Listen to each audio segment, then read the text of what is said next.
We can't talk about Bollinger Bands without talking about volatility, which represents the velocity or price changes of a market. Many traders choose the Forex market due to its inherent volatility. Know, however, that volatility is a double-edged sword, and you can easily find yourself on the wrong side of it. Price volatility occurs due to many different factors: a strong change in the demand or supply of an asset, wars and conflicts, as well as geopolitical uncertainties, natural disasters, technological changes, interest rates, etc.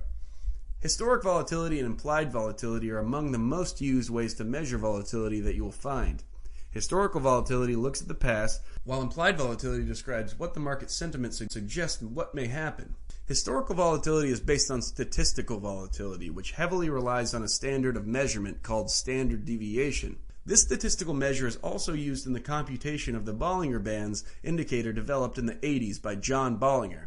Standard deviation is helpful to determine the upper and lower bands, playing with resistance and support levels. These bands represent the nervousness of the market. It provides a sort of boundary of high points and low points, which can create profitable entry and exit points.